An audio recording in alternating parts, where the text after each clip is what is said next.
Bonjour tout le monde et bienvenue dans ce premier épisode d'Après le haut niveau. Avant toute chose, pour ceux qui ne me connaissent pas, mais aussi pour ceux qui me connaissent, j'ai tourné un épisode 0 dans lequel je me présente en tant que sportif, mais aussi en tant que professionnel, et dans lequel je présente les différents sujets que nous allons aborder dans ce podcast. J'ai aussi tourné un format vidéo dans lequel vous allez pouvoir avoir accès à des articles de journaux où notre invité est apparu, mais également, pour cet épisode, avoir accès à des maillots de clubs dans lesquels notre invité est passé et qui ont compté pour lui. En parlant de notre invité, je vous présente Wesley Menichini, qui est ingénieur écologue et qui possède son cabinet d'expertise environnementale sur la région bordelaise. Je vous remercie d'être présent pour ce podcast et je vous souhaite une bonne écoute et je vous dis à tout de suite. Bonjour tout le monde, bienvenue dans ce premier épisode de Après le haut niveau. Aujourd'hui on reçoit Wesley Menichini. Je te laisse te présenter. Alors je suis Wesley Menichini, j'ai 28 ans, je suis né à Agen dans le Lot-et-Garonne et aujourd'hui je suis dirigeant de mon propre cabinet d'expertise environnementale qui s'appelle Grounded. Ok, très bien.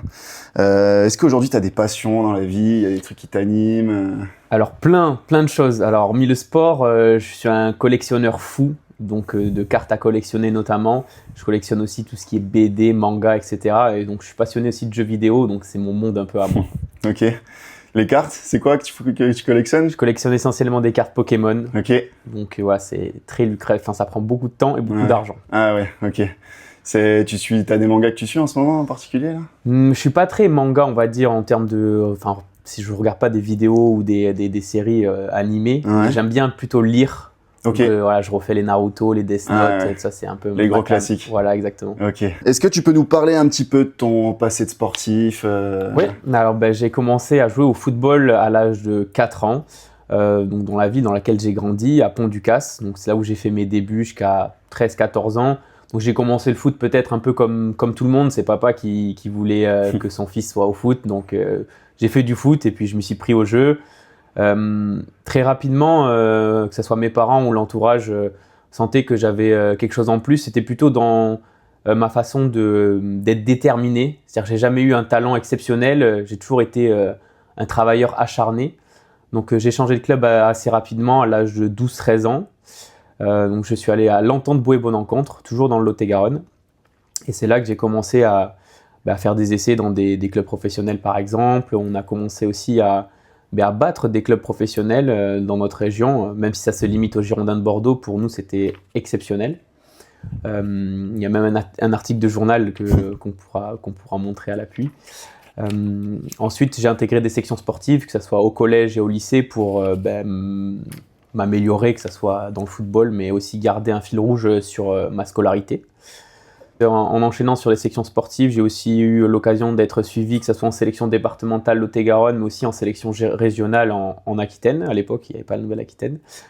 J'ai aussi eu l'opportunité d'intégrer, on va dire, ce qu'on appelait les espoirs de Vichy. Donc c'était un espèce de présélection aux équipes de France, où c'était un stage de plusieurs jours, peut-être 15 jours, je ne me souviens plus exactement, où justement les régions s'affrontaient entre elles pour essayer de sélectionner des joueurs pour l'équipe de France U15. Bon, même si je n'ai pas donné suite, j'ai quand même participé à ce stage-là, donc c'est quand même une grande fierté. Ouais. Ensuite, au lycée, ça s'est un peu, on va dire, enchaîné très rapidement. Hormis le fait que j'avais déjà fait des essais dans des clubs pro, ça n'avait rien donné de particulier, que ce soit les Girondins, la JOCR et Sedan en France. J'ai pu accélérer, on va dire, ma carrière en accédant au niveau national. Donc j'étais surclassé la première année où j'ai fait une demi-année en 17 nationaux alors que j'étais censé être juste en 17 ans régional. Et ensuite j'ai fait une année complète en 17 ans national ça m'a un peu propulsé. J'allais dire c'est un peu le hasard aussi qui m'a permis de vraiment passer un cap entre en jeune national et le national en senior. C'était un touriste étranger qui était là, qui par curiosité, qui regardait des matchs de foot de 17 nationaux, et mon profil l'intéressait. Et il m'a demandé, ma mère est napolitaine, donc elle parlait en napolitain sur le terrain, et il a demandé à ma mère si ça pouvait m'intéresser d'aller en Italie faire des essais. Donc je suis allé en Italie dans un petit club à côté de Naples faire des essais. Et sur cette journée-là, il y a avait plusieurs recruteurs, donc j'avais eu plusieurs propositions de plus ou moins haut niveau, on va dire. Donc ça allait de série C à ce qu'on appelle l'excellence. En Italie, c'est plutôt, bon maintenant je ne crois pas que ça existe encore, mais plutôt CFA2, donc N3 ou N2. Donc j'ai fait ces essais-là, j'ai choisi, selon moi, le club qui sportivement pourrait m'apporter le plus ou la meilleure progression. Je n'ai pas regardé les autres aspects, que ce soit financier ou mode de vie, etc. Donc je suis arrivé en plein milieu de saison, même un peu trop tard sur le mercato. Je suis arrivé en février, donc c'était déjà trop tard pour faire un transfert, on va dire de manière officielle. En arrivant sur place, je me suis rendu compte qu'administrativement c'était compliqué, rien n'était fait. En fait, on m'a demandé de venir à telle période, etc. Mais il n'y avait rien de signé, etc. Donc entre la période où je peux signer mon contrat et que je peux jouer, il s'est passé quasiment 5-6 mois. Donc pendant ce laps de temps-là, je jouais avec une autre équipe, donc une équipe réserve, c'était N3 ou N2 je crois, N3 je crois que c'était Excellence. Et donc voilà, c'était mon temps un petit peu d'adaptation. J'en avais aussi besoin, ça m'a permis de bien m'acclimater par rapport au langage particulier du sport. C'était pas non seulement parler la langue du pays, c'était surtout avoir les codes du sport, mais avec cette langue-là. Et tu l'as parlé en plus la langue à ce moment-là quand tu es arrivé ? Moi, je parlais très bien napolitain, ou du moins je le comprenais très bien par ma mère, mais je me suis très vite rendu compte que le napolitain et l'italien, c'était vraiment pas pareil. Ah ouais, ok.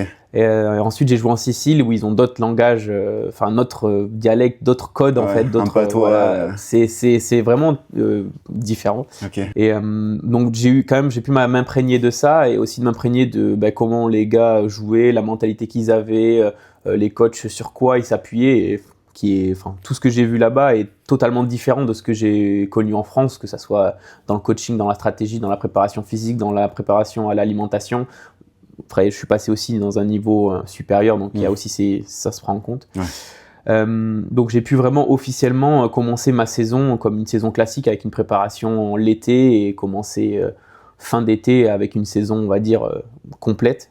Donc j'ai eu quelques mois dans un autre groupe avant d'intégrer le groupe qui m'était, on va dire, prédestiné ou qu'on m'avait suggéré.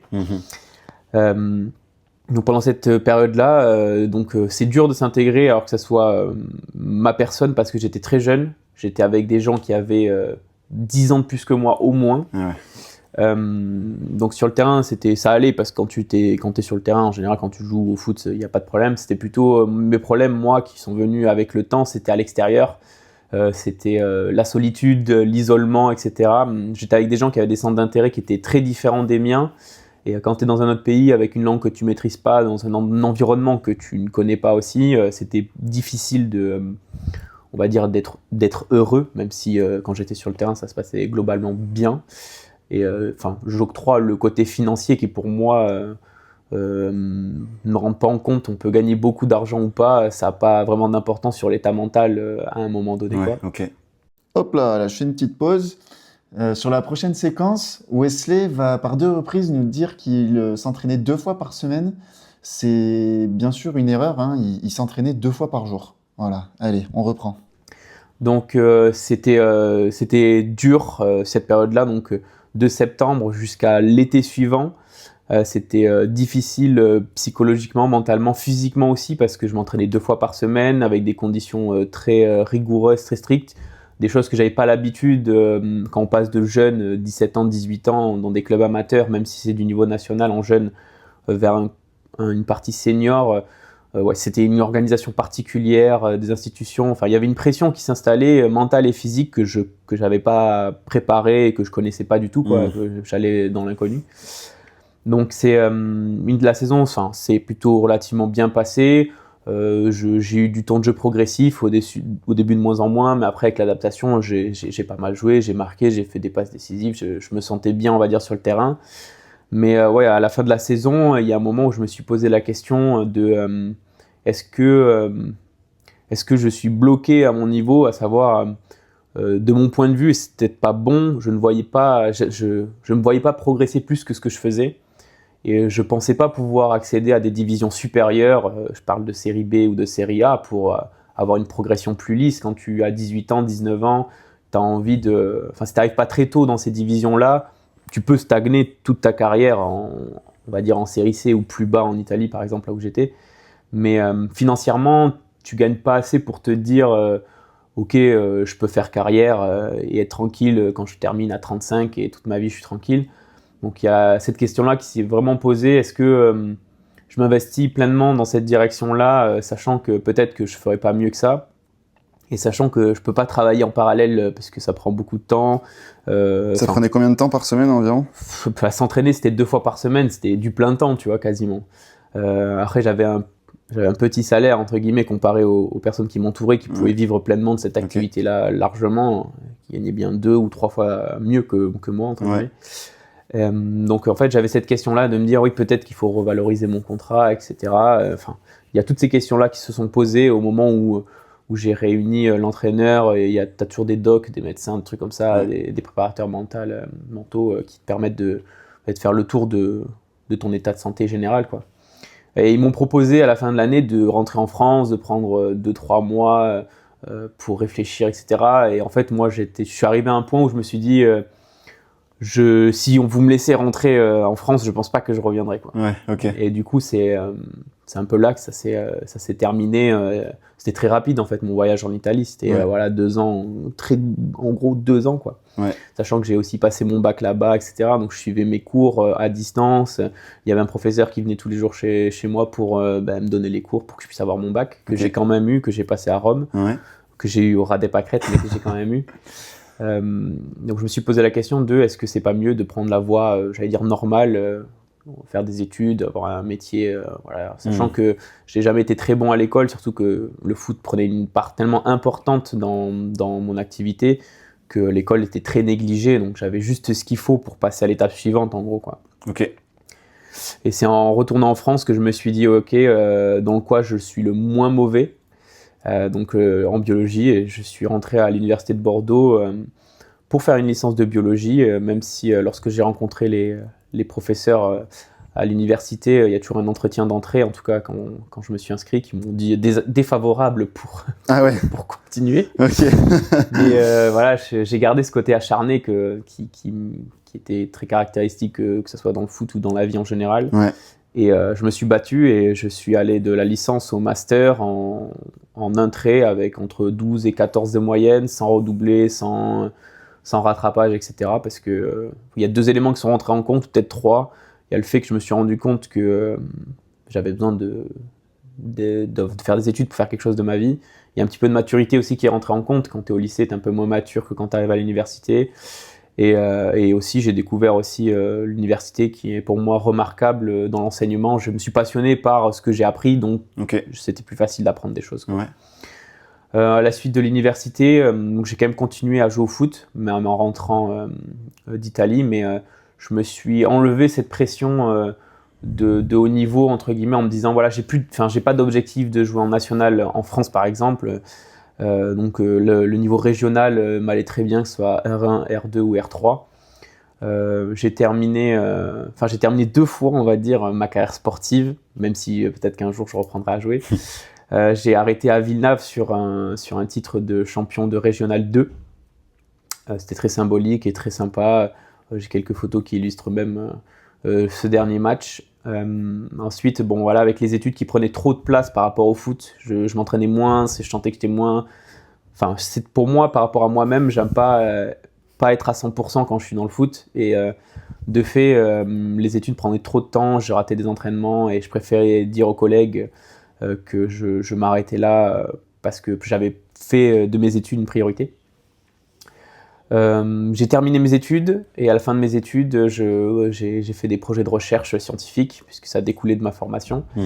Je me suis allé sur Paris où j'ai travaillé dans une entreprise privée de gestion de patrimoine arboré. Puis je suis revenu ici dans la région où j'ai repris le maillot de mon club de l'Entente Boët-Bonencontre, mon club de cœur, on va dire, celui qui m'a très bien formé, pour justement essayer de les pousser à les monter en Régional 1. Donc j'ai fait 2 saisons où on a à chaque fois presque réussi à monter, mais ils sont montés l'année suivante où j'ai arrêté. Donc voilà, c'était un peu ça mon parcours sportif et là où j'en suis un petit peu aujourd'hui. Ok. Si on repart un petit peu sur les débuts du foot, tu me dis que c'est ton père qui t'a mis au foot. Toi, à ce moment-là, t'es tout petit. Est-ce que t'as des souvenirs est-ce que t'as envie toi de faire du foot? Est-ce que t'as envie d'y aller ou est-ce que avec le recul, est-ce que t'aurais l'impression que t'as suivi un petit peu l'envie de papa ou est-ce que non vraiment t'avais l'envie? Est-ce que tu te souviens un peu de tout ça? En fait, j'ai pas eu l'impression d'avoir eu envie de faire autre chose. Bizarrement, je me souviens que je faisais à la fois de la gym et du foot. Et quand il se posait la question de choisir, j'ai choisi le foot naturellement. Vers quel âge ça s'est fait le choix entre les deux? 7-8 ans. Ok, d'accord. C'était un peu plus vieux. J'ai commencé le foot et la gym, on va dire en même temps. Ok. Et mais en fait, j'ai toujours été animé par ce côté gagner, compétition. Je sais pas, ça vient sûrement de ma mère avec son côté napolitain. Et voilà, mon père était passionné, donc je pense que je ressentais ça aussi. Mais j'ai pas le souvenir, en tout cas, d'avoir fait du foot pour rendre fier mes parents ou quoi. C'était vraiment personnel pour moi-même. Je me sentais bien. Enfin, le sport, même quand on est jeune et enfant, on ressent très rapidement. Tu vois, l'égalité entre les gens, le respect, c'est des trucs que j'ai de suite senti. En fait, tu te sentais bien avec plein de gens qui sont différents de toi, mais tu te sentais quand même super bien. Et après, il y a les amis aussi. Quand tu vas au foot, tu te fais des amis et tu as envie de jouer pour eux. Et ouais, voilà, c'était plutôt ça. Je pense pas avoir été forcé. Tu as une motivation intrinsèque directement. Et puis qui était peut-être aussi. J'étais conscient aussi, j'étais très petit quand j'étais enfant. Et c'est souvent ce qui a causé. Le refus des clubs pro en France, en tout cas, leurs critères étaient souvent la taille en faisait partie. J'étais très petit. Je suis pas très grand aujourd'hui, mais c'était un critère qui me faisait passer à la trappe très souvent. Donc non, voilà, c'était vraiment jouer avec mes amis. Voilà, j'avais aussi cette envie de montrer que j'avais de la qualité. Et on avait toujours ce côté aussi un peu outsider quand tu joues, tu sais, dans des petits clubs et que tu fais des tournois. Même ici à Pessac, il y a un tournoi qui est très connu où il y a des équipes internationales qui viennent, des équipes portugaises, allemandes, etc. Et nous, on faisait ces tournois-là et quand on les jouait, on avait ce truc-là de se dire où il y avait Saragosse, je me rappelle, qui étaient des noms qui étaient grands quand même à l'époque, on va dire. Et on avait toujours cette envie-là de leur montrer que nous, on était un petit patelin, mais on savait jouer au foot. Donc il y avait toujours ce petit truc-là. Et puis c'est peut-être aussi les entraîneurs, les gens que j'ai rencontrés, des gens très humains qui t'apprennent le football qui est pas professionnel mais que t'aimes voir quoi, à l'instinct, le football instinct quoi. Ouais, ok. Le beau jeu quoi. Ouais, voilà, c'est ça, il y a pas de règles, il y a rien de logique. Rien de stéréotypé. Ce qui te dit, il faut le croire parce que c'est comme ça quoi. Ok. Et donc tu commences à Bois-et-Bonne-Encontre. J'ai commencé à Pont-du-Casse en jeune, c'est vraiment la commune laquelle, enfin je suis né à Agen, mais la commune où j'ai toujours grandi quoi. Et rapidement le niveau était trop petit, donc j'ai changé assez rapidement pour jouer déjà en régional, etc. Donc l'idée c'était quand même de progresser. Toi, donc quand tu pars de Pont-du-Casse, c'est ça? Ouais. Et que tu arrives à Bois-et-Bonne-Encontre. Ouais. Est-ce que toi, à ce moment-là, t'as quel âge là quand tu... J'ai 12 ans. T'as 12 ans. Est-ce que déjà à ce moment-là, toi, tu rentres dans un mindset de te dire, bah ça y est, moi, je veux faire du foot ou pas encore? Là, le haut niveau, c'est encore quelque chose qui est abstrait. Non, j'ai jamais eu envie. Enfin, c'est pas que j'ai jamais eu envie d'être professionnel. Juste, j'étais déjà conscient très jeune que c'était par étapes et que ça se faisait pas comme ça. Ok. Oui, c'est effectivement quand je suis arrivé à Bois-et-Bonne-Encontre, comme je recevais des courriers de clubs pro qui voulaient potentiellement me prendre en essai ou rentrer en centre de formation. Enfin, l'objectif c'était toujours ça. Déjà à ce moment-là, du coup. Ouais. Ok. C'était, en fait, j'avais cet objectif-là dans le sens où toujours dans l'optique de progresser le plus et d'être le meilleur possible, mais enfin, quand t'es gamin, t'as pas ce recul-là de te dire tu peux y faire carrière, ça peut changer ta vie ou autre. C'était purement sportif. La motivation dans l'idée d'être le meilleur possible, voilà. dans l'équipe la meilleure possible. Puis tu sais, quand t'es gamin, tu te tires un peu le bout en disant ouais, c'est super ce que tu fais, c'est exceptionnel par rapport à d'autres. J'ai toujours eu un peu cette étincelle-là, peut-être par rapport à des joueurs, j'allais dire lambda de cet âge-là. En jeune, je sortais souvent du lot. Et donc on me tirait un peu vers le haut, enfin que ce soit le brassard ou autre, on essaie toujours de te mettre en avant pour te donner un maximum de chances de réussir. Donc ouais, j'avais cette envie-là, mais c'était pas une obsession, c'était pas... Enfin, de toute façon, j'ai pas été dans des centres de formation, donc voilà. Mais mon objectif, c'était quand même de performer avec mon équipe actuelle parce que j'avais un vrai attachement sentimental, enfin surtout à Boé, c'est vraiment ancré, on a vécu plein de choses, on a battu pour la première fois les Girondins de Bordeaux, etc. Donc c'était vraiment... très particulier, c'est un club très familial, etc.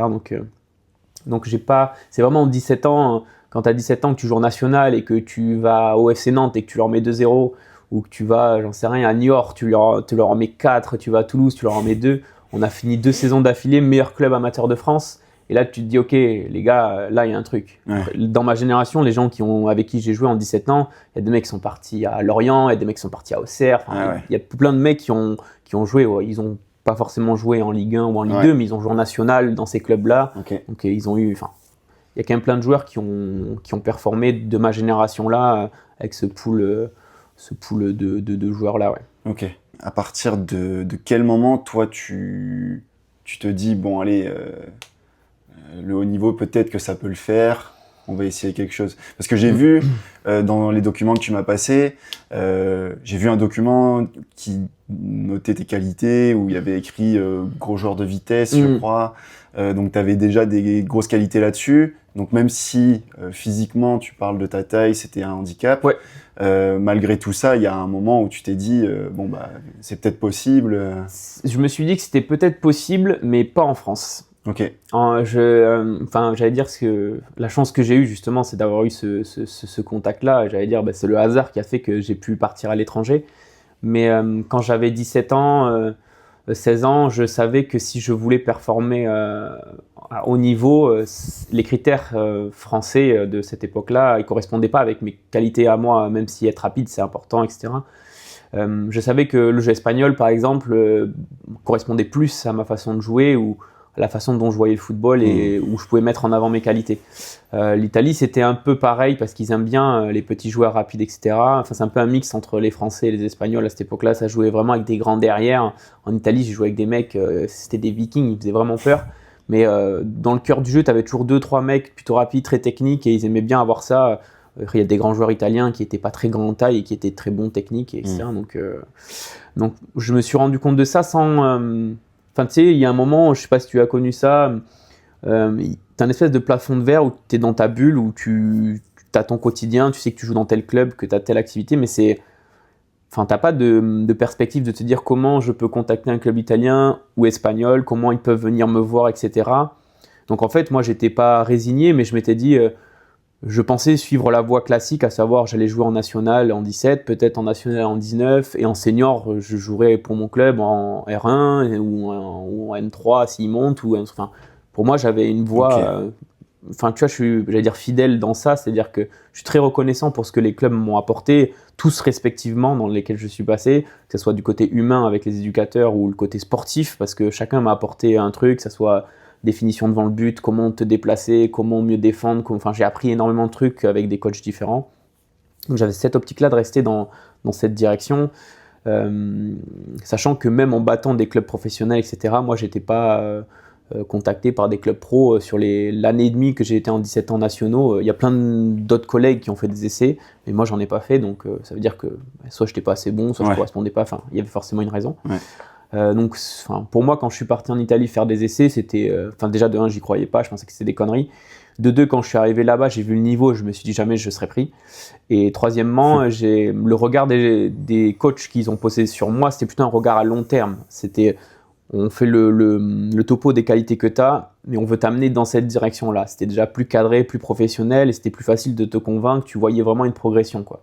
Alors que j'ai 12-13 ans à 17 ans, 16 ans... tu joues comme ça, on te donne des conseils, etc., mais on te prend pas à part en te disant, voilà, on te propose telle perspective. Ouais, tu avais des sélections, il y a eu plein de sélections dans lesquelles tu as été sélectionné, il y avait très peu de joueurs du club dans lequel tu étais qui étaient sélectionnés aussi. Ah oui, il y avait, moi, quand j'étais à Boé, en général, en sélection Aquitaine, il y avait que moi. Ouais, voilà, c'est ça. Il y avait des gens des Girondins, de grands clubs. J'ai vu, il y avait Aviron, même si c'est pas... Bayonne, c'était quand même des grands clubs. Même aujourd'hui, toujours un grand club. Voilà. T'avais les Girondins, sur la région, je crois que c'était à peu près... c'était ça. Après, dans Lot-et-Garonne, on n'était pas beaucoup, en fait, à être sélectionnés. Ouais, voilà, c'est ça. Donc, c'est qu'il y avait... Et donc, la question aussi, c'est... c'est ce que tu viens de dire, mais c'est que du coup, on t'a jamais vraiment pris à part en te disant, bon, écoute, là, t'as vraiment des qualités, il faut que t'ailles ici, pour la France, en tout cas... Ouais. Ça s'est pas passé comme ça, quoi. Et puis après, j'en veux pas forcément aux éducateurs. Ces gens-là, ils voient énormément de joueurs, que ce soit en sélection, en régionale ou départementale. Ouais. Mais ça se... Enfin, là, je fais je reparle du présent. Aujourd'hui, quand je regarde les structures de football, elles sont encore mieux structurées que ce que c'était avant. Le football, c'est un sport où il y a énormément d'argent.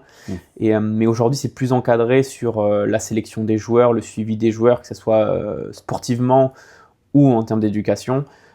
C'est mieux suivi qu'à mon époque. Et après, les critères ont aussi changé. C'est-à-dire que le football qui était vu quand moi j'étais gamin a aussi changé. Enfin, le regard que la France porte sur le football, en tout cas, a aussi changé. Donc là, je vois les jeunes aujourd'hui avec les réseaux sociaux, que ce soit à Mérignac, les clubs où je suis passé, ou Villeneuve, il y a beaucoup de communication. Les jeunes qui sont nationaux aujourd'hui, les stats sont montrés, etc. Ils ont plus de visibilité par rapport à ça. Moi, quand j'ai un CV où j'avais recensé les buts, etc., mais c'était pas suivi, c'était pas autant mis en avant. Et je pense pas que pour moi, je pense que moi, quand j'étais en 17 ans, il y avait des joueurs autour de moi qui étaient vraiment très très forts et qui n'ont pas fait carrière, mais que je pense qu'aujourd'hui, ils auraient leur place largement en National 1, par exemple, ou en Ligue 2, facilement, quoi. Le foot, à ce moment-là, c'était aussi une question d'opportunité. C'est qui porte le regard sur toi, à quel moment, et est-ce qu'il voit du potentiel ou non, en fonction de comment lui, quelle est sa vision du football à lui, quoi. Si c'est Monsieur A qui vient te voir, il va penser que t'as pas ce qu'il faut, mais Monsieur B, s'il vient te voir, il va dire attends, ce gars-là, on peut lui faire quelque chose. Ok. Donc tu énonces le fait que en France, on te donne pas du coup forcément la possibilité d'aller vers le haut niveau. Ouais. Comment tu le vis toi? Parce que c'est pas quelque chose qui est forcément. Je me dis que c'est pas forcément agréable. Est-ce que c'est pas compliqué de se dire que tu dois aller à l'étranger pour pouvoir performer encore plus? Comment tu vis un peu tout ça à ce moment-là? En fait, ce que je me dis, c'est dommage parce que moi, j'ai conscience des qualités que j'ai, même si à ce moment-là, tu sais que t'es pas Lionel Messi, c'était pas le sujet. Mais en fait, ce qui est dommage, c'est que ça reste juste dommage, c'est que les critères à ce moment-là, pour moi, en fait, reflètent pas ce que c'est vraiment le football, pour ma vision en tout cas du foot. Après, il y a d'autres exemples que je peux donner en parallèle qui ont rien à voir, mais on peut avoir. Il y a des joueurs français qu'on connaît tous. On parle par exemple d'Antoine Griezmann, qui est un joueur exceptionnel en tout point et qui a dû faire carrière. J'en ai d'autres, des joueurs qui a dû faire carrière en Espagne parce que ce joueur-là en France, il avait des problèmes qui étaient un peu similaires à moi, des problèmes de taille ou de vitesse ou autres, qui ont fait qu'en France, il ne correspondait pas à des critères et on connaît le joueur aujourd'hui qui l'est et qu'il a été en équipe de France notamment. Je pense aussi à Aymeric Laporte, qui a même changé de nationalité puisque l'Espagne lui a apporté tellement de force en termes ou de progrès footballistiquement qu'il se sentait redevable de ce côté-là. Il y a d'autres joueurs qui sont partis dans d'autres pays, sûrement, mais ça s'est fait régulièrement à cette époque-là. Alors Aymeric Laporte, on n'a pas beaucoup d'écart, on a quelques années, donc c'est comparable, on va dire, en termes d'époque. Griezmann est un peu plus vieux quand même. Mais je suis pas déçu, je me dis toujours, voilà, si j'avais été vraiment exceptionnel, j'aurais été remarqué. Mais en même temps, quand je vois combien de jeunes passent par des centres de formation et finissent vraiment en pro, c'est vraiment très peu, quoi. C'est vraiment très. Bien sûr. Il y a une époque en France, dans les années 60-70, les clubs français se basaient énormément sur leur centre de formation. Il y avait des questions financières, je suis d'accord, mais avec des vrais principes de jeu. Si tu regardais le FC Nantes, ils avaient une façon de jouer particulière. Si tu allais, je parle des grands centres de formation historiques, si tu vas à Saint-Étienne, c'était particulier. Rennes, c'est des grands centres de formation. Et ils avaient une identité de jeu particulière et ils poussaient leurs jeunes joueurs vers le niveau professionnel. Ensuite, ici, dans la région, on est un peu les mal-aimés parce qu'autour de nous, il y a les Girondins de Bordeaux. Donc, si t'es pas aux Girondins de Bordeaux, a priori, tu fais pas carrière dans la région, quoi. Donc, c'était aussi ça le sujet. On n'est pas dans des régions, on n'est pas dans une région très football. Donc, c'était aussi ça le problème, même si ça n'empêche pas si on remonte un peu, on peut quand même jouer en National 1, National 2, mais c'est pareil, voilà, c'est beaucoup d'engagement, il faut quitter sa région puis en jouant en National, tu gagnes un peu d'argent, mais voilà, on revient au même point, est-ce que tu es prêt à sacrifier 10, 15, 20 ans de ta vie pour ta passion qui va te rémunérer un peu, mais en même temps, quand tu arrives à 35 piges, il faut que tu fasses autre chose, quoi. C'est ça. 35, je dis 35 parce que c'est à peu près la moyenne où les joueurs sont bons, mais donc voilà, donc c'est pas, j'en veux à personne, c'était des critères d'une certaine époque, et si aujourd'hui ça évolue, et puis il y a d'autres joueurs il y avait d'autres critères qui étaient très grands et très forts, et qui ont quand même percé à ce moment-là, mais voilà, ouais, je pense que j'ai pas été regardé par la personne qui voyait du potentiel en moi, peut-être aussi que j'étais pas aussi assez fort aussi, hein. Il y a aussi cette option-là, elle y est forcément quelque chose, hein, de toute façon. Mais ce que je veux dire, c'est que voilà, c'est que enfin tous les retours que j'ai eu dans les centres où j'ai été reçu, c'était souvent ces défauts-là, c'était la taille, etc. Ouais, ok. En général, c'était la taille. Après, j'ai pas un physique exceptionnel dans le sens où je suis quelqu'un, je fais des efforts intensifs sur de courtes durées, quoi. C'est vraiment, je suis un sprinter. Enfin, quand on voit mon physique, on sait que je suis pas très endurant, donc ça aussi. En Italie, ils l'ont plus valorisé, c'est-à-dire que je jouais 60 minutes, 65 minutes, et après tu sortais, quoi. Okay, ouais. Ou tu rentrais pour 40, 45 minutes, enfin, tu étais utilisé pour les qualités que tu avais, elles étaient mises en avant, et tu les comprenais aussi, tes qualités, et tu forçais pas, enfin, tu faisais pas 50 tours de terrain pour essayer d'acquérir des qualités que génétiquement tu peux pas avoir, quoi. Ils essayaient d'optimiser au maximum ce que tu avais déjà de bien, et ce qui était un peu de côté, pour l'instant, ils le laissaient de côté. Ouais, c'était plus malin. Alors peut-être qu'en France, ils le faisaient aussi, mais en tout cas, j'ai découvert ça quand j'étais en Italie. Vraiment l'optimisation de l'homme sur ses qualités intrinsèques footballistiques, quoi. C'était vraiment intéressant, ça. D'accord. Au moment où tu pars en Italie, donc tu as 17 ans. 17 ans dans l'année où je pars. Ok. Comment ça se passe? Est-ce que ça se fait du jour au lendemain? Est-ce que tu as une progression? Tu as le temps de t'y préparer? C'est assez brutal parce que je fais des essais en fin d'année. C'est fin novembre, un truc comme ça, de mémoire. Et je décolle février. C'est-à-dire que entre novembre et février, je fais toutes mes demandes. Enfin, déjà pour moi, pour mes parents, ce qui était important, c'était que je puisse suivre ma scolarité, mais continuer à avoir des cours français.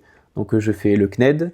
Et le CNED qui correspond avec l'Italie, c'est le CNED de Grenoble. Donc d'abord, on fait toutes les demandes, etc. On explique, on monte les contrats de travail, etc. pour pouvoir recevoir les cours à la maison. Enfin, à la maison, je veux dire là où je suis, quoi. Voilà, exactement. Et pour que je puisse suivre ma scolarité, mes parents voulaient financer un professeur, mais le club a dit non, on le prend en charge. Okay. Voilà, qui est un super professeur d'ailleurs qui venait de Naples et un Français.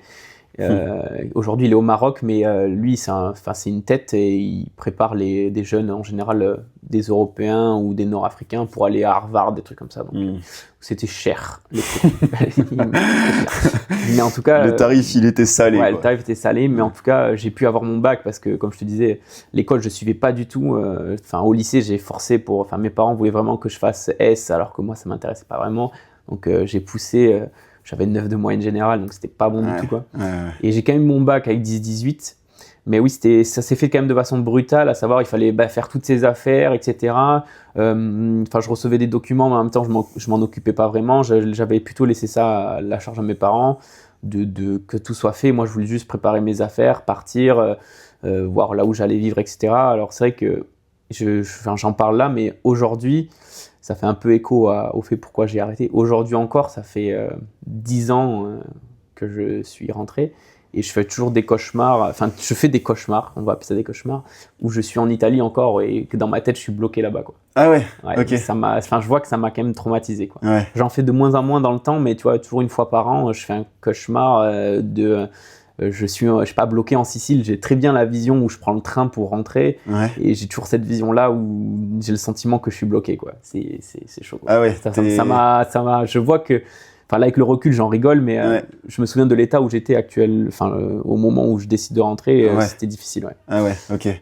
T'avais pas ce sentiment de liberté, t'avais vraiment ce truc de là je suis enchaîné ici, et puis je peux plus un partir, petit peu, quoi. et tu vois ce truc de pas avoir une progression, de pas être épanoui, quoi. En fait, c'est un sentiment assez étrange. Moi on se connaît en dehors de cette interview. Je suis plutôt quelqu'un de jovial, j'aime bien faire des blagues et tout, mais là j'étais méconnaissable, quoi. J'étais plutôt, je broyais du noir globalement, quoi. Ok, ouais, d'accord. Donc la transition était très brutale, même si là où je suis allé, j'ai été rassuré, la personne qui m'a accueilli, etc. Ça s'est super bien passé.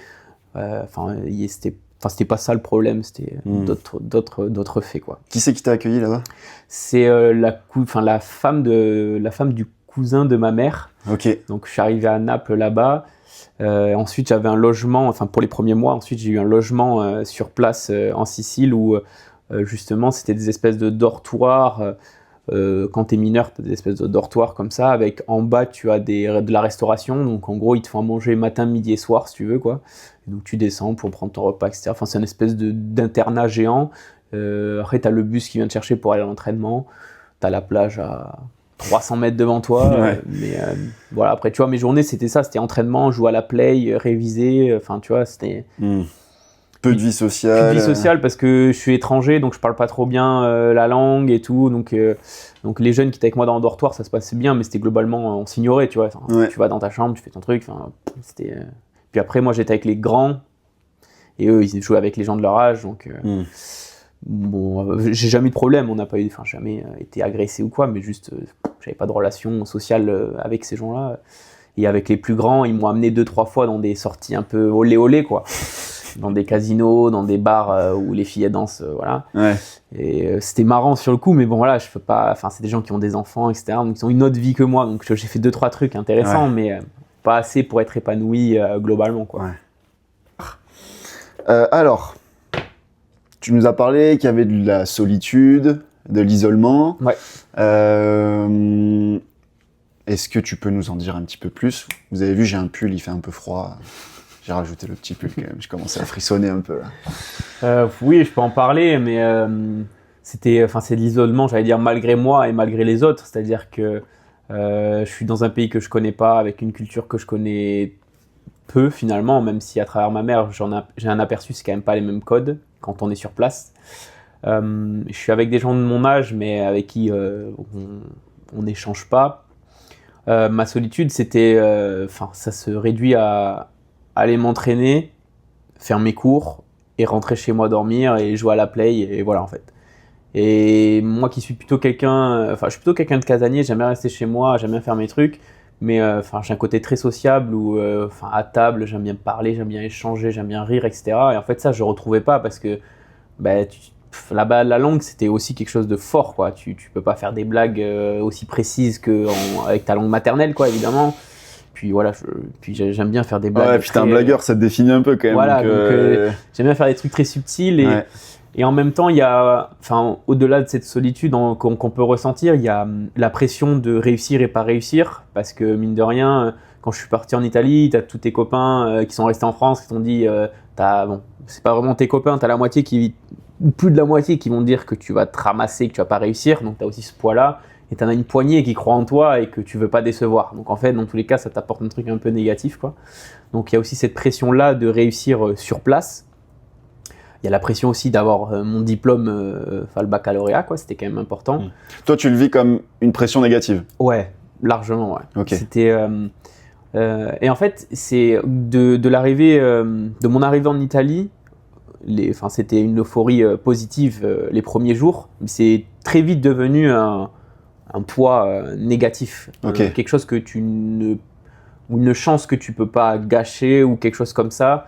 Et en fait, je me refusais de pas réussir ou de pas être bien, etc. C'était plus devenu du plaisir. J'étais passé dans une dimension où il fallait réussir parce que c'était obligatoire, quoi. Et je pense que c'est ça qui m'a tué. Moi qui adore les clubs familiaux comme l'Entente Bois-et-Bonne-Rencontre, où j'ai adoré mon passage à Mérignac, où j'ai appris énormément avec des gens qui ont énormément de valeurs. J'ai été dans le football plaisir, plus compète, ça m'allait super bien, quoi, avec des valeurs humaines qui me ressemblaient. Je dis pas qu'en Italie, il n'y avait pas ces valeurs-là, c'est juste que je les ressentais pas. C'était professionnel dans le sens où les gars à l'entraînement, quand tu cours pas, ça s'envoie, ça te parle cash, il n'y a pas de blague, quoi. Les mecs sont là pour bosser, c'est leur taf, quoi. Alors ils prennent du plaisir, c'est sûr, ils rigolent, etc. Mais tu sens qu'on est passé un cran au-dessus en termes d'exigence aussi. Tu arrives sur quelque chose qui ressemble un peu plus au monde professionnel, sûrement, chose que tu n'avais peut-être pas encore trop imaginé. Ouais, et là, tu as les pieds dans le plat et tu te rends compte vraiment de ce que c'est, quoi. Ouais. Et s'ajoute à ça aussi l'aspect physique, quoi. S'entraîner, je l'ai sûrement dit, mais c'était dur de s'entraîner aussi souvent et aussi intensément par rapport à l'âge que j'avais. Parce qu'au début, tu disais 2 fois par semaine, mais c'était 2 fois par semaine. 2 fois par jour. 2 fois par jour. Peut-être 2 fois par semaine, mais 2 fois par jour. 2 fois par jour, ok. Tu avais toujours le matin où tu avais une séance de musculation plus ou moins poussée en fonction du week-end, etc. Et l'après-midi, tu t'entraînes normalement, quoi. Et en fait, t'enchaînais des trucs comme ça. Donc, Ouais, t'étais sur entraînement bi-quotidien, t'avais la préparation physique avec ensuite le foot ou l'inversement. C'est ça, et moi je me souviens que j'en ai vraiment chié à en vomir et tout pour la prépa physique, quoi. Parce que t'essayes toujours de tirer les performances physiques, de toute façon à haut niveau, il faut que t'aies une base physique qui est, le minimal est déjà très élevé pour quelqu'un de lambda. Donc c'est ça, j'en ai souffert énormément, de la muscu, etc. J'étais jamais vraiment préparé à ça en jeune, t'en fais que très peu. Tu fais du physique, tu fais t'en abats des kilomètres, mais c'était une autre façon de faire, et il faisait très chaud aussi, quoi. En Sicile, c'est pas les mêmes conditions. Pour les connaisseurs, sur les anciens synthétiques, il y avait une espèce de gomme de pneus là, et ça fondait sous tes chaussures. Donc à la fin de l'entraînement, tu avais un couteau pour enlever. Et c'était dur aussi sur ça, quoi. Et l'alimentation, c'est pas la même alimentation qu'en France aussi, donc tu t'adaptes aussi à ce que les gens ils mangent là-bas. Voilà, la cuisine là-bas, c'est pas non plus. Non, c'est très bon. Je n'ai pas dit que c'est pas bon, mais juste, c'est différent, quoi. Ça change aussi. Tous ces éléments-là qui fait que tout est perturbé dans ton quotidien d'une manière ou d'une autre, quoi. Donc en fait, et puis après, quand tu rentres dans ta bulle, moi, je suis rentré dans ma bulle. Et après, tu as l'impression que tu peux plus y sortir, quoi. Il n'y a jamais personne qui m'a tiré la main pour me dire viens faire ci ou viens faire ça. Enfin, chacun est très professionnel, chacun garde son cadre et chacun a sa place. Et voilà, je suis devenu un fantôme, quoi. Ah ouais, ok. Tu le vois comme ça. Et dans le staff où tu étais, est-ce que tu te souviens de qui il y avait dans le staff? Il y avait entraîneur, préparateur physique, kiné. Est-ce qu'il y avait d'autres choses? Est-ce qu'il y avait des préparateurs mentaux? Est-ce qu'il y avait des psychologues? T'avais tout, tout le panel médical possible. T'avais un mec qui te préparait ta diététique pour que tu manges correctement. T'avais un mec qui te faisait une préparation mentale avant les matchs, pendant, après les entraînements. Si tu voulais aller le voir pour parler d'un aspect particulier, t'avais ça. T'avais des psychologues, parce que moi j'étais mineur, donc j'étais vachement suivi par rapport à ça. T'as des médecins classiques, des kinés. Enfin, il y avait vraiment tout le monde. Tu pouvais aller voir qui tu veux, tu vois. C'est pas. Et puis dans l'état où j'étais, je voyais pas comment parler de ces problèmes-là aller vraiment les résoudre, quoi. Tu l'as pas trop consommé Moi, cette possibilité. Si tu veux, la préparation mentale, même à Mérignac, quand j'étais en 17 nationaux, il y avait un préparateur mental qui me servait énormément. Je m'en servais beaucoup pour tu prévisualises tes performances. Enfin, ça m'aidait plus à être performant sur le terrain. C'était pas je le différencie d'un psychologue où tu peux lui confier d'autres problèmes qui sont liés à ton quotidien, par exemple, ou à ta condition. Préparateur mental, c'est vraiment un booster de performance. En tout cas, moi, je l'ai senti en jeune et je l'ai senti aussi à l'étranger. Non, en fait, j'en ressentais pas le besoin ni l'envie. En fait, je pensais pas. Peut-être que, j'ai sûrement eu tort, mais je pensais pas que ces personnes-là pouvaient régler mon problème d'une façon ou d'une autre, quoi. Même en parlant. Et on te l'avait pas présenté comme étant une solution justement à ce Non, pas du tout. On n'est pas. Si tu veux, c'est à disposition. C'est-à-dire que quand tu rentres au centre d'entraînement où tu peux prendre rendez-vous, tu peux appeler, tu peux écrire sur un carnet, tu peux. Il y a tous les moyens possibles de prendre contact avec ces gens-là si tu as besoin, les kinés, etc. C'est pas. Personne n'a ressenti cette chose en moi, en mode tout le monde s'est dit que j'étais quelqu'un de réservé et que j'aimais bien être dans mon coin, alors que c'est pas forcément le cas. Donc personne m'a dit est-ce que ça va et tout, est-ce que tu as besoin. Enfin, tu vois, je pense qu'on n'a pas décelé. Sûrement qu'il l'aurait fait. Ces gens-là étaient bienveillants aussi. Sûrement qu'il l'aurait fait. C'est juste que ils me connaissaient pas vraiment non plus en tant que personne. Donc il y a pas eu l'analyse précise et fine de se dire que Wesley Minichini, très bien à l'époque, est quelqu'un normalement de jovial, d'extraverti. Là, ils ont juste vu un ado de 17 ans qui est pas hyper développé encore. C'est ça. Et qui est, puis j'imagine qu'ils s'imaginent les mêmes choses que moi. C'est-à-dire qu'ils se sont dit, voilà, il arrive dans un nouveau pays, dans un nouveau truc, on lui laisse aussi un peu le temps d'être tranquille. Enfin, j'imagine qu'il y a eu peut-être cette réflexion-là chez eux, ou il y a peut-être eu aussi qui s'en foutaient aussi. Enfin, j'ai pas eu de... Je sais que quand je voulais partir, l'entraîneur m'a demandé si je voulais être prêté dans une division inférieure pour me soulager, etc. Ou pour faire descendre un peu la pression. Mais moi, j'ai décliné toutes les offres qui m'avaient proposé à ce moment-là, quoi. Pour toi, ce moment-là, c'est un moment charnière justement sur je tente le haut niveau, je vois ce qui se passe, parce que du coup ça a plutôt l'air d'être ça, c'est plutôt je vois comment comment le haut niveau se passe et est-ce que ça me plaît, est-ce que ça me plaît pas. Là, du coup, t'es plutôt sur un moment, ça me plaît pas, du coup, j'arrête. Est-ce que c'est ce moment qui est un peu charnière ou pas encore, pas trop encore? À ce moment-là, je me suis dit que je n'étais pas fait pour le haut niveau, alors que peut-être que dans d'autres conditions, j'aurais été mieux, peut-être en France, dans un club français où je me serais senti mieux à l'aise. Ouais. Je ne sais pas si c'est un moment charnière, mais en fait, j'ai un peu abandonné en fait à ce moment-là. Ok. C'est-à-dire que je me suis dit peut-être que tu n'es pas fait pour ça, tu vois. Et en fait, si tu commences à te mettre ces idées-là dans la tête à haut niveau, compliqué. Tu réussis pas. Ouais. Et donc après, avec le recul, je m'en veux toujours de me dire je suis peut-être pas allé au bout, peut-être j'aurais dû rester une année de plus. Mais en même temps, quand je repense à l'état dans lequel j'étais, je me suis dit ok, je pense que tu as quand même bien fait de rentrer parce que c'était comme ça, quoi. Donc il y a un peu des deux, quoi. Je veux pas m'en vouloir parce que ça sert à rien. Mais c'est plutôt le regard des autres qui est dur sur moi, c'est-à-dire les gens que j'aime bien dans le foot, etc. Quand je vais dans le Lot-et-Garonne, les gens me reconnaissent pour les qualités de football que j'ai, même quand je suis revenu jouer, etc. Mais tu vois, en fait, j'ai l'impression d'avoir déçu plus ces gens-là que moi, en fait. C'est-à-dire que je m'en veux plus d'avoir déçu des gens qui croyaient en moi que moi-même, tu vois. Finalement, c'est le regard des autres qui me fait plus mal que moi, parce que, j'allais dire, je suis intimement persuadé que je suis un bon joueur de foot, même un très bon joueur de foot, peut-être pas de très haut niveau, mais un très bon joueur de foot. Et c'est toujours ce côté décevant. Je pense que mes parents ils s'en fichent, mais quand même un moment où ils sont où t'as l'impression qu'ils sont un peu déçus. Donc c'est ça qui fait le plus mal finalement. Même si avec le temps ça se tasse, et on parlait justement des anciennes relations que j'ai avec des joueurs avec qui j'ai joué quand j'étais jeune, mais j'ai toujours l'impression de ce regard qu'ils ont sur moi en mode en fait il était pas si bon que ça, tu vois, et c'est ça qui fait toujours mal un petit peu. Ouais, ok. Ouais, il y a le sentiment de reconnaissance qui rentre là-dedans et ouais, là ça te touche au plus profond parce que du coup t'es un petit peu défini par ta qualité de footballeur. Par ces gens-là, en tout cas, oui. Voilà. Quand tu connais des gens dans ton sport et qui te côtoient que dans le sport, ils t'estiment à cette valeur-là. Et ouais, ça fait toujours un peu... même si quand je suis revenu jouer en France et que j'ai joué à Villeneuve, par exemple, c'était très content de m'accueillir. Hein, c'était pas le sujet, mais c'est toujours t'as toujours l'impression d'être un cran au-dessus. On estime que c'était avant, quoi.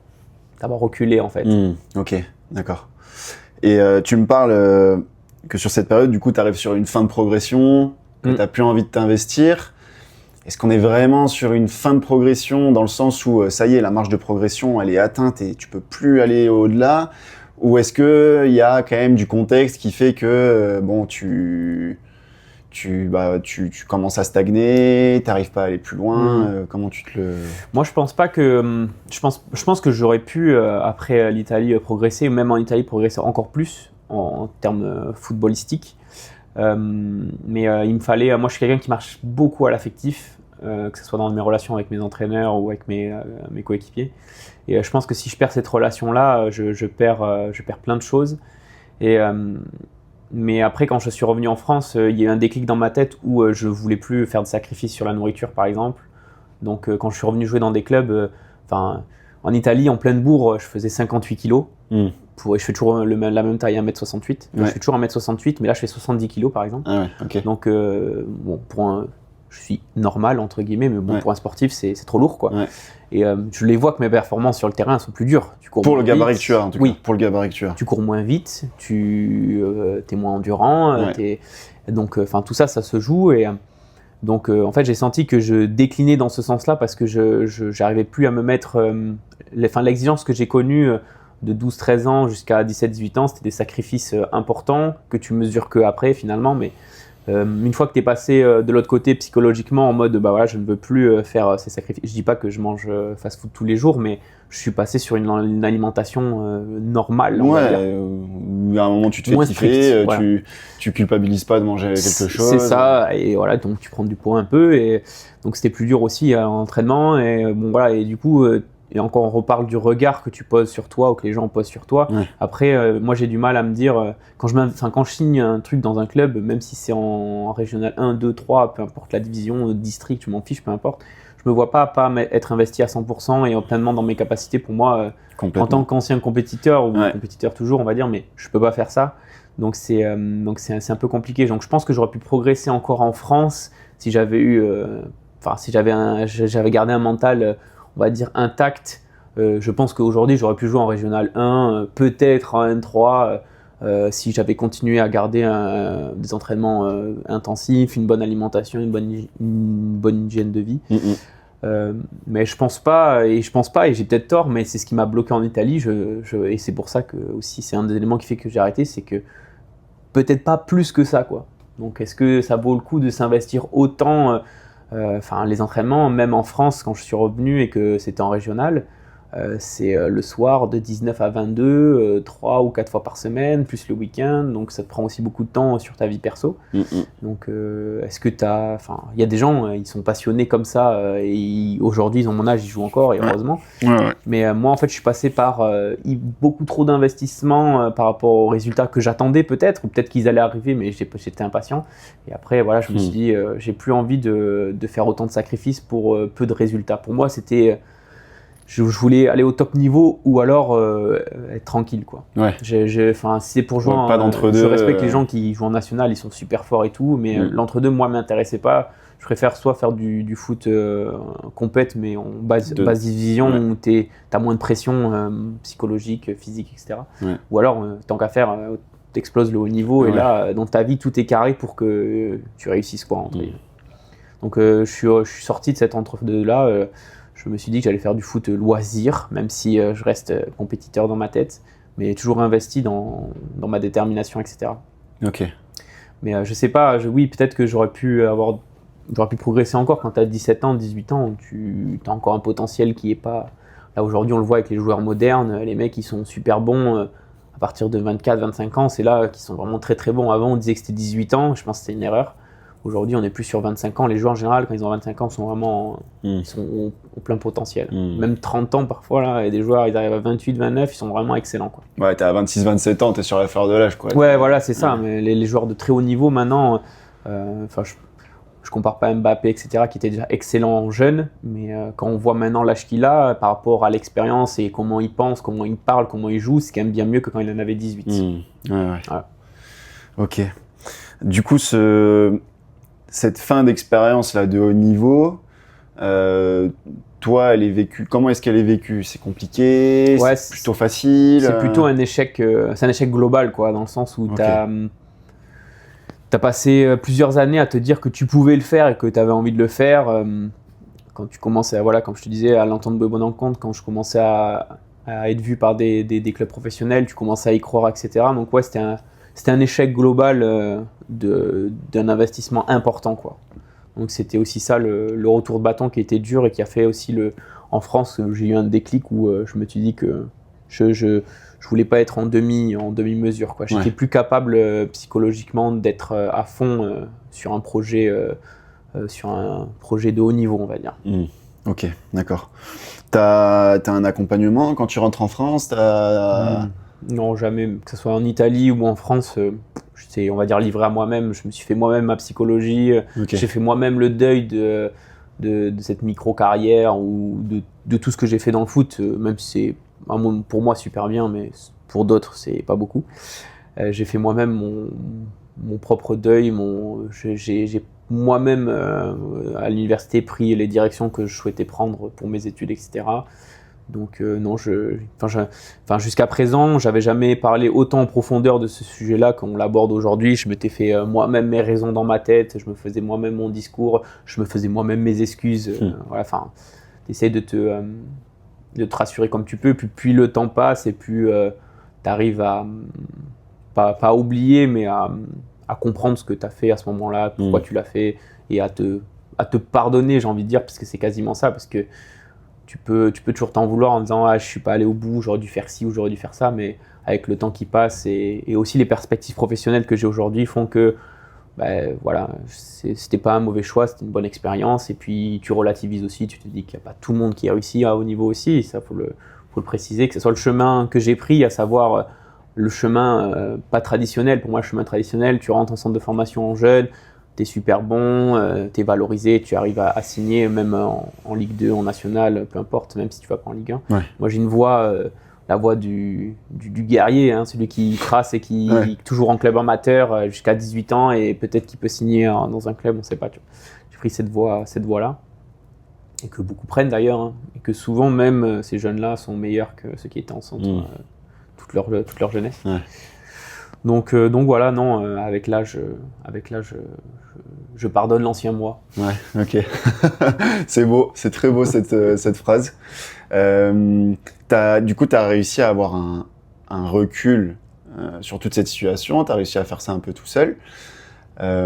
Si on prend encore un peu plus de recul, toi, avec l'âge que tu as actuellement, est-ce qu'à ce moment-là, tu aurais aimé avoir un accompagnement justement pour t'aider à te sortir de tout ça? Pour toi, ça te fait partie de toi, de toute façon, tu es comme ça, tu as besoin d'avoir ce cheminement? Ou est-ce que il y aurait fallu besoin d'une structure ou de personnes qui soient autour de toi pour t'aider? Ouais, je pense que ça soit en jeune, ou en senior à haut niveau, je pense que c'est bien de pouvoir échanger mieux comprendre le haut niveau et échanger sur ses perspectives.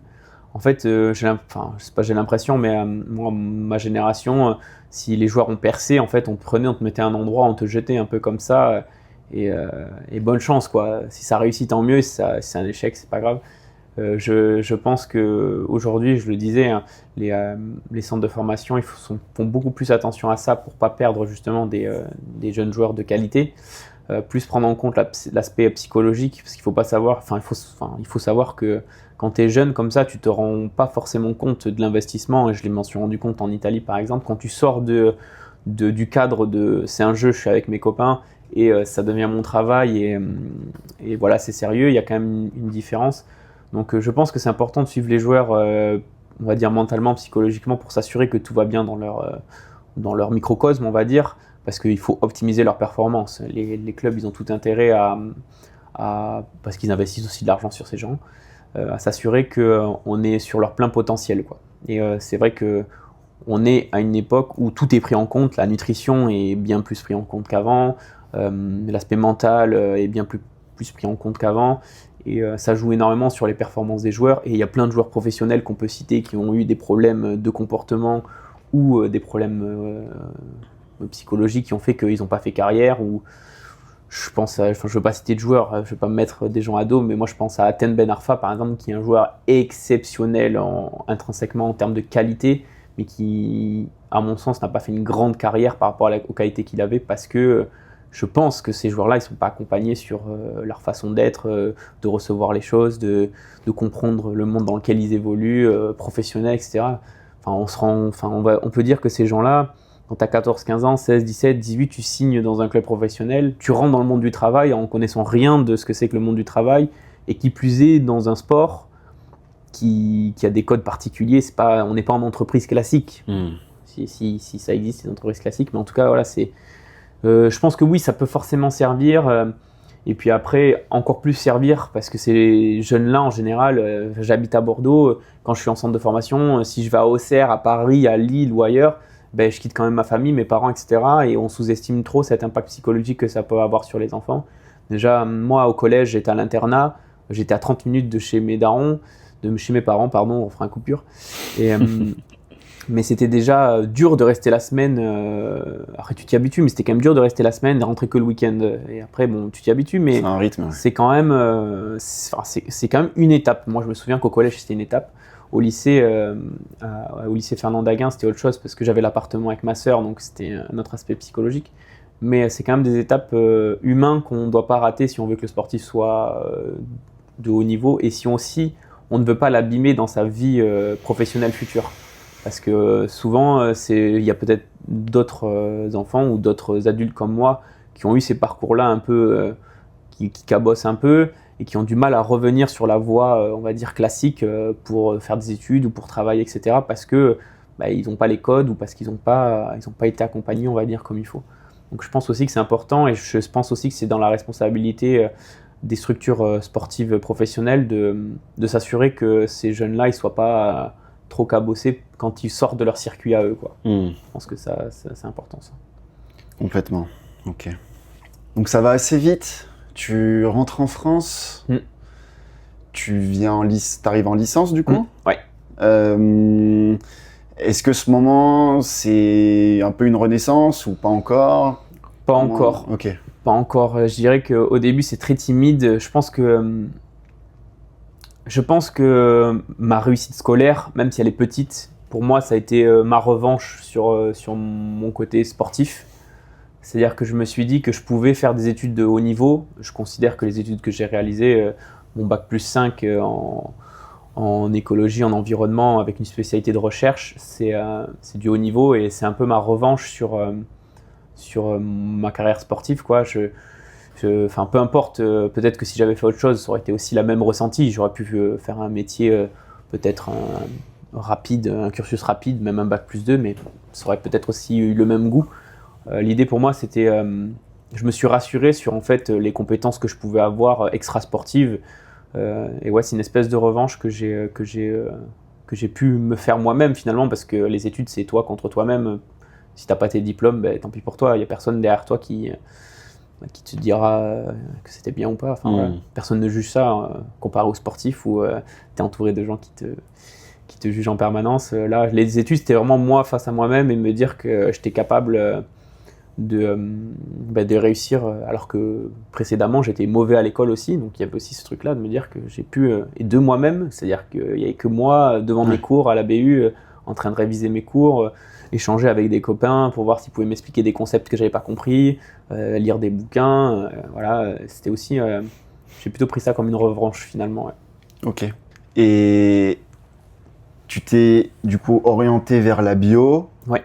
Parce que je reprends tes termes. C'est là où tu étais le moins mauvais, du coup, ouais, j'imagine, en SVT et tout ça. Okay. C'est ça, c'est là où j'étais le moins mauvais. Donc, même si quand je suis rentré à l'université, la première année de licence, elle est générale, où tu as quand même des maths, de la physique, de la chimie, etc. J'ai bossé 2 fois plus pour rattraper tout mon retard. Et voilà, je suis passé au ras des pâquerettes, mais je passais. En tout cas, 12 de moyenne, c'était suffisant, je compensais là où j'étais bon avec ce que j'étais pas bon, quoi. On tricote les premières années de licence, quoi. Ouais, voilà, il faut apprendre à bosser, avoir la maturité pour. Ouais, c'est pas évident la fac. C'est sûr, mais les cours ils sont plus, enfin, je trouve les cours plus passionnants, donc ça m'a bien servi. Ouais, ok, ça marche. Donc tu fais ta licence, tu fais ton master. Ouais. Tout ça, ça se passe quand même plutôt bien, à part les premières années du coup qui sont un peu poussives. Ouais, si, enfin, en tout cas, scolairement parlant, c'est du tout droit. Ça passe très vite. Okay. Je suis épanoui globalement dans ma vie. Le fait de réussir les études et que tu passes ces étapes une à une, ça fait toujours. Enfin, t'es toujours satisfait de passer l'année suivante avec des bonnes notes et tout, donc c'est cool. Ouais. Ok. Là, il y a un peu de foot encore, tu disais? Non, ou pas là, il n'y a plus de foot depuis 2 ans, je dirais. Ok. Pourquoi ? Parce que j'ai créé ma société l'année dernière, donc ça me prenait trop de temps. Je suis trop à droite à gauche, je peux pas, comme je disais, je peux pas m'investir dans un endroit si c'est pour pas venir m'entraîner ou jouer le week-end. Je serais frustré et ça se fait pas, je pense, par rapport aux personnes à qui tu t'engages, vers qui tu t'engages. Mais en fait, je disais surtout par rapport à pendant ta licence et ton master, à ce moment-là, ouais. Si, alors là, quand je suis rentré en France, j'ai joué à Villeneuve-d'Ornon. Ok, c'est là. Donc c'est là que, en fait, voilà, j'ai joué 3 ans, je crois. Avec un titre de champion de Régional 2, et par contre après je me suis arrêté en master pour terminer pour être sûr que mon master se passe bien. Je passais trop de temps à réviser, c'était beaucoup trop compliqué, j'avais trop besoin de passer du temps devant mes cours et je pouvais plus venir m'entraîner. Donc j'ai juste annoncé que je m'arrêtais pour cette saison-là. Et après, l'année d'après, j'ai pas repris. Et après, quand je suis revenu dans le Lot-et-Garonne, après à la fin de mes études, j'ai quand même joué à l'Entente Bois-et-Bonencontre où j'ai joué un peu pour. Voilà, j'étais en train de créer la société, donc ce que je voulais, c'était reprendre un peu le goût du jeu, mais pas en mode ultra sérieux, même s'il y avait des objectifs importants. L'idée, c'était de donner un coup de main. Si on avait besoin de moi, j'étais là, je pouvais jouer, et sinon. Jouer avec la réserve ou quoi. En vieux briscard. Oui, voilà. Alors, j'étais pas très vieux, mais en vieux briscard, ça m'allait très bien. Ok. Donc l'idée, c'était ça. Et après, quand je suis revenu ici sur Bordeaux avec ma compagne, Je suis resté ici à Bordeaux. Bon, après, j'ai eu d'autres problèmes personnels, mais voilà pourquoi je suis revenu à Bordeaux après. Et puis après, j'étais à Bordeaux pendant très longtemps. Pendant 10 ans, j'étais à Mérignac et je me sentais que chez moi ici. Donc, je préfère être ici tranquillement. Je me sens bien ici, en fait. Donc, j'ai ça. Que je sois seul à Bordeaux ou non, je préfère vivre ici, même si mes parents sont âgés. Ouais, ok, d'accord. Donc maintenant, monsieur est chef d'entreprise. C'est ça, je suis cofondateur. Ok, c'est classe. Ça pète. C'est classe. Ouais. Bon, est-ce que tu peux nous en parler un peu là de ce que tu fais maintenant? Alors aujourd'hui, dans le cabinet d'expertise environnementale dont je suis le cofondateur, qui s'appelle Grounded, avec mon ami Pierre Vallès, qui est lui ingénieur écologue et forestier. Notre idée, c'est de pouvoir apporter des compétences scientifiques au domaine public, que ce soit aux communes, aux collectivités, aux entreprises aussi, donc le domaine privé aussi. Nous, on fait des expertises climatiques, des expertises de sol. Et l'idée, c'est de planter des végétaux qui sont adaptés à l'environnement. Ok. Donc aujourd'hui, on a des problématiques de chaleur, d'îlots de chaleur l'été notamment, ou de gestion d'eau depuis l'hiver. Et l'idée, c'est de pouvoir aménager notre territoire pour qu'il soit le plus résilient possible et le plus adapté possible pour limiter ces effets-là, quoi. Ok. Donc nous, c'est notre démarche. Et aujourd'hui, on est créé depuis avril de l'année dernière. Ok. Et aujourd'hui, on travaille avec pas mal de communes et de collectivités de l'agglomération d'Agen, puisque bon, je suis originaire de là-bas et on a remporté un concours d'entreprises innovantes dans le département. Parle-nous un petit peu de ce concours parce que c'est quand même pas mal aussi. Le concours s'appelle Créatag, donc il y est tous les ans pour justement récompenser les entreprises qui se lancent. Il y a eu plusieurs versions. La version sur laquelle nous on a répondu, c'était plutôt, ils cherchaient plutôt cette année-là des entreprises qui étaient autour de l'environnement. Ok. Donc nous, on correspondait à ces éléments-là, donc ça nous a permis de concourir.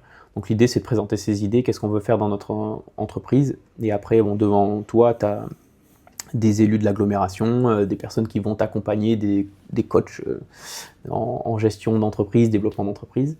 Et donc, si tu séduis ces gens-là, tu gagnes une dotation qui te permet d'avoir un peu de sous pour commencer, et tu gagnes un accompagnement d'1 an où ils te forment à tous les aspects de l'entreprise, que ce soit communication, marketing, comptabilité, juridique, etc. Donc régulièrement, toutes les 15 semaines, 15 jours ou 3 semaines, je suis sur Agen pour suivre ces formations-là. Ok. Et en plus, ça te tisse aussi un réseau local de clients, on va dire. Comme nous, la cible, c'est plutôt les communes et les collectivités en premier. Comme c'est un projet qui est soutenu par l'agglomération de la ville, tu peux déjà avoir des contacts. Donc voilà, donc pour nous, c'était super bien pour commencer. Et ça nous a permis aussi de tisser des liens avec des grosses entreprises du département ou même de la région ou même des régions voisines. Je touche du bois, je touche du bois sans le toucher. On a des projets avec par exemple, EDF. EDF, on est en train de leur présenter un projet, donc on espère que ça va marcher. Ouais. Parce qu'ils ont des sujets pour végétaliser les centrales nucléaires. Ok. Donc nous, on peut répondre à ces problématiques-là. Donc voilà, Grounded, c'est ça, c'est 2 scientifiques qui ont décidé d'apporter leurs compétences dans l'aménagement du territoire et de le faire de manière durable tant qu'à faire, quoi. Dont un qui a publié en plus. Mais Pierre aussi a publié. Okay. On a publié sur les sujets scientifiques sur lesquels on a bossé. Ouais. Pierre, c'est plutôt sur de la foresterie. Il est très spécialiste des relations sol, plantes et microclimat. Okay. Moi, j'ai bossé plutôt sur du sol, mais sur des micro-organismes, et j'ai bossé aussi sur des maladies qui touchent des arbres. Donc voilà, on a fait 2-3 trucs intéressants. Donc tu sais ce que c'est un ribosome du coup? Ah, ribosome, je connais très bien. Ok, ça marche. Merci, je pense qu'on a à peu près fait le tour de qui tu es, de ton parcours. Ouais. Je suis très content de t'avoir reçu. Je suis très content d'en avoir parlé. Bah ouais, c'est génial. Est-ce que tu m'as ramené des petits maillots, je crois? Ouais, alors je peux montrer. Ouais, pour le format vidéo, parce que là, pour ceux qui sont sur le podcast, il y a aussi normalement sur YouTube. Je vais montrer des maillots qui me tiennent à cœur et qui ont marqué un peu. J'allais dire ma carrière. Donc il y a ce maillot là, donc là ce maillot c'est un maillot de 17 nationaux, donc pour moi c'était les plus belles années. Ouais. Et il a été porté, on voit quand même qu'il est abîmé. Ah ouais, c'était même estampillé championnat national U17. Oui, après c'est la Fédé qui envoie les maillots Ouais. et après le club doit Ok. floquer ses propres sponsors, etc. En fait, Parce que tu nous, reçois le maillot comme moi ça. je suis du hand et je suis pas certain qu'on ait ça Ah ouais sur les. Ouais. Ouais, nous, normalement, mais c'est tout le temps marqué. Ok. Donc voilà, ça c'est un maillot qui m'a vraiment marqué, ça m'a forgé aussi en tant que footballeur, etc. Ouais. Bon, ensuite, qu'est-ce qu'il y a d'intéressant? Bon, il y a des petites vestes. La veste. Ça c'est sentimental ça. Voilà, c'est plus sentimental. Ça, c'est la veste de Boé Bonencontre quand je suis arrivé la première année Ouais. et là où on a cartonné, etc. Donc moi, je l'ai gardé parce que c'est plutôt sentimental. C'est pas en termes de performance. Ouais. Ensuite, je monte des maillots, mais moi, ils sont plutôt. Ceux-là, ils sont moches. Hein. J'en veux pas à la section sportive de Mérignac, que j'espère verront cette vidéo. Donc, on avait eu ces maillots-là en récompense sur le tournoi où on avait fini 3e, un tournoi UNSS à Dijon, qui nous a permis d'avoir le statut de sportif de haut niveau et aussi des points au bac. Hein. Faut pas non plus oublier ça. Bon, après, j'ai aussi les équipements du club. Ensuite, on n'a pas trop parlé de ça, mais moi j'ai fait un petit parcours en Coupe de France, donc c'était un 32e de finale, mais j'ai aussi fait un 8e de finale de Coupe Gambardella aussi avec Mérignac. Ah ouais, ok. Donc ça c'est cool. Il est quali là le maillot, ça se voit, hein, il est. Ouais, mais après je l'ai mis qu'une fois, donc forcément. Après bon voilà, il y a aussi en 15 ans, on n'en a pas parlé, mais en 15 ans j'ai fait qu'une année à Marmande dans le Lot-et-Garonne et on a été champion d'Aquitaine, donc devant les Girondins de Bordeaux, donc c'est aussi symbolique. ça fait toujours plaisir. Ouais. Et après le reste ça va, c'est que des joggings, que j'ai gardés sentimentaux du collège, Ok. de la section sportive. Trop bien. Donc voilà, bon, je les garde. J'en ai réduit quand même pas mal. J'avais plein de jogging de Mérignac que j'avais, tu sais, des comment on appelle ça, des jogging de présentation, mais j'ai quand même enlevé parce que j'en avais vraiment beaucoup. J'ai gardé celui qui me tenait le plus à cœur. Ça tient dans une grosse boîte. C'est déjà bien. Voilà. Trop bien. Voilà. Bon, merci Wesley. Ben, merci à toi. Et puis À bientôt. à bientôt. Allez, nickel. Trop bien. C'est donc la fin du premier épisode. Merci à tous de l'avoir suivi. N'hésitez pas à aimer, partager ou même vous abonner à la chaîne pour ne pas louper les prochains épisodes. Merci à tous pour les messages d'encouragement que vous m'avez envoyés suite à la vidéo de présentation que j'ai publiée sur Instagram. Et je vous dis à très vite dans Après le haut niveau.